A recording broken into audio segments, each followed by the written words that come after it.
Hey everyone, welcome back to Nova Scotia. Well, if you've watched my channel for any length of time, you know that I love making bonsai forest. So today I'm going to make my first dawn redwood forest for you. But before we get to that, the title of today's video is my dawn redwood story. So here's the story. So back in the day, like 3 years ago, we'll call it the heyday of the bonsai channel. Back when Candace of Bonsai Science was making videos once a week, I was very intrigued by her dawn redwood forest, and I knew someday I'd have one. So about 2 years ago, this time of year, we were going to see our son in Boulder. So I ordered seeds for the giant sequoias and the dawn redwood, and the giant sequoia seeds, about 20 of them came up. That was 50 seeds. But for the dawn redwood, I ordered 100 seeds because I was most interested in having those. And with most tree seeds, you never know what you're going to get. And after planting them and waiting all winter, I ended up getting one tree to come up from those 100 seeds. So this is the tree now after 2 years, and I'm lucky to have this tree today because what happened in April was I had planted it into this pot and I had it out on the bench, and it had beautiful green buds all over it, and of course the late April freeze came and I forgot to put it in the greenhouse, and when I found it the next day, all the buds were fried on it, and it had frozen so hard that it put a crack in the pot, and I figured I was gonna have to accept defeat, and that was it for the dawn redwood dream for the moment. But I put it back in the greenhouse, and it regrouped, and by June it had beautiful growth on it, and enough growth to where I could start taking cuttings on it. And these are the cuttings that I've gotten from it this summer, and they've turned out to be a wonderful thing. This tree roots very fast. You can see the roots pouring out of the bottom of the pot. This one's only been about 2 months, this cutting. So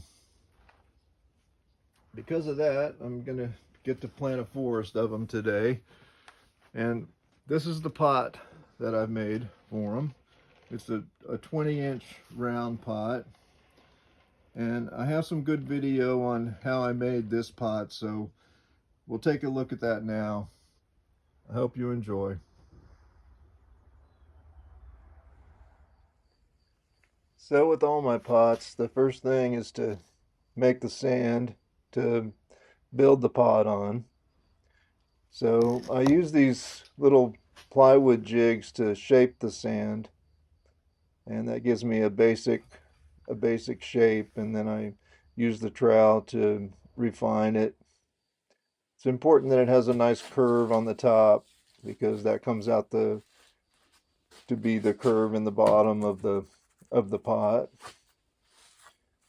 So I don't put any oil or anything on my pieces of wood that I use as a template.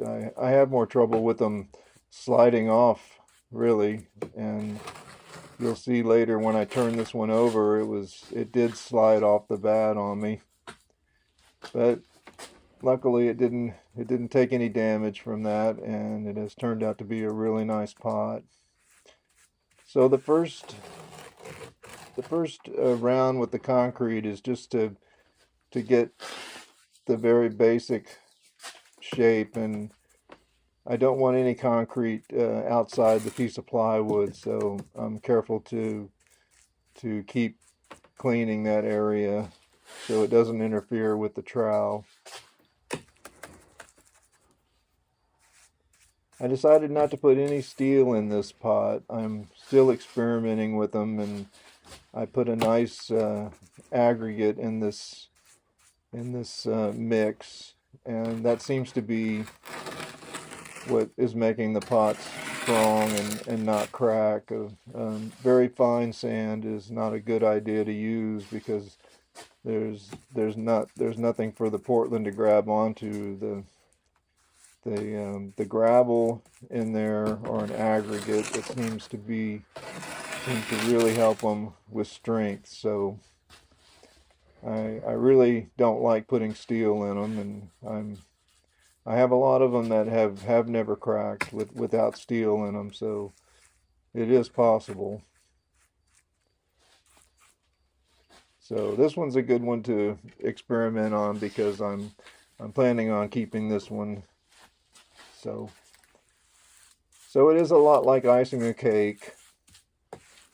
You're just, at this point, I'm just trying to cover up all the sand and get an even amount of concrete on there.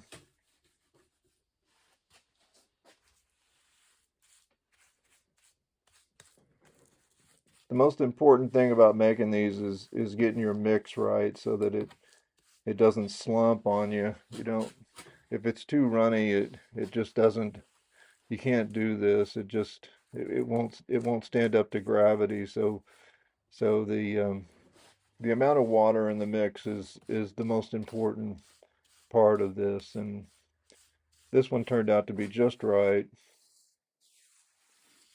You can tell as soon as you start working with it if it's going to be too runny, because it just won't stand up. So then the trowel business. I'm still amazed how well these little trowels work to put a shape in the concrete. It's just a little piece of sheet metal and a block of wood.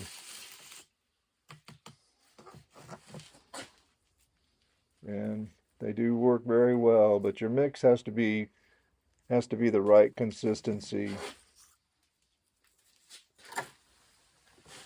So the top of the trowel gives me a line on the top of it that tells me all the concrete that I can remove from the bottom that's sticking up past the plane where I want it.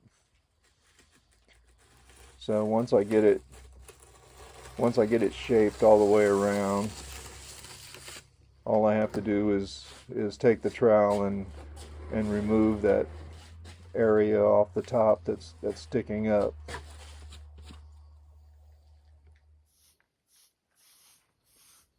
So once I get all that concrete off of there, then a wet sponge dresses the bottom of the pot really nice. And I still use just a regular old piece of 1-inch copper to put the drainage holes in. It works great. So I'm still making all my feet in the same way with this little trowel.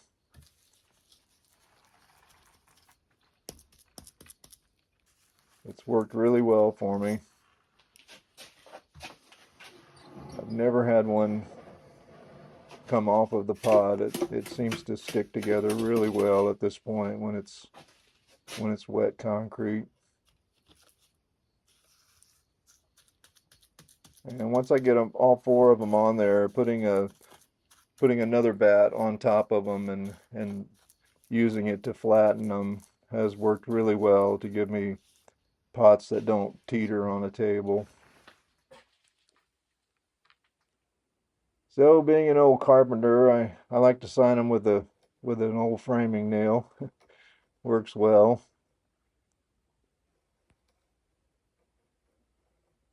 So I'm putting my initials in there.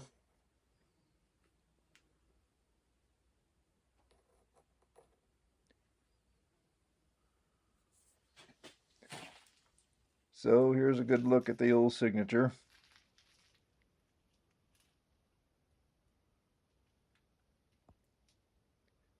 So with all my pots, 24 hours is how long you want to wait.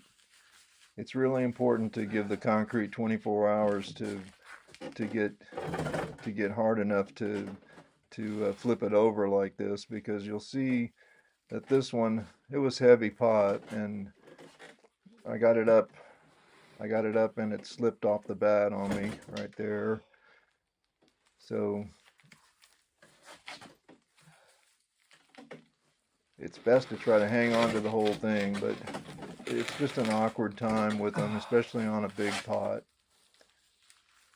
But luckily it was set up enough to where it didn't crack it or anything. They're very vulnerable at this point, but at 24 hours it does get hard enough to do things like this with it. So then from this point it's just a matter of taking the sand out and dressing the inside.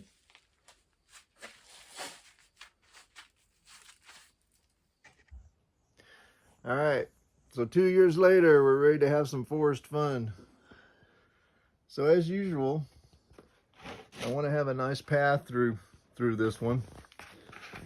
And who wouldn't want to walk through a nice redwood forest?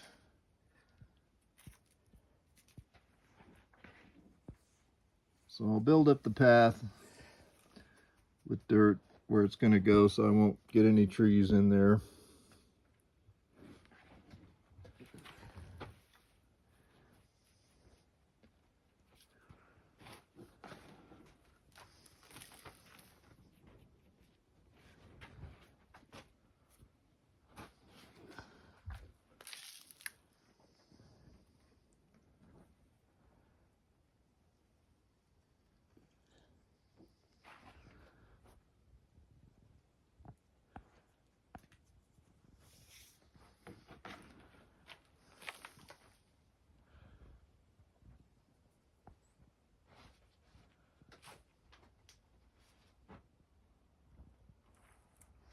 So this guy is definitely the farthest along of all of them. So I'll put that one in first. You can see they mean business when they're rooting. This one's got beautiful roots in it.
All right, some big bonsai fun today. Giving them a nice drink of Miracle Grow now. Should really give them a kick. These trees don't need much. They're aggressive, I can tell already. They're going to be really fun to watch develop in here.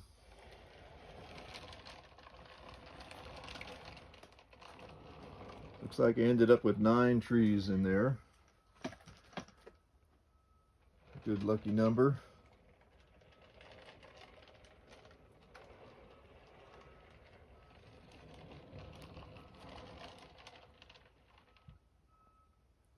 There you go. My Don Redwood story. Hopefully it'll be ongoing for quite a while. I hope everyone's having a great bonsai day. And I'll see you next time on Bonsai by the Sea.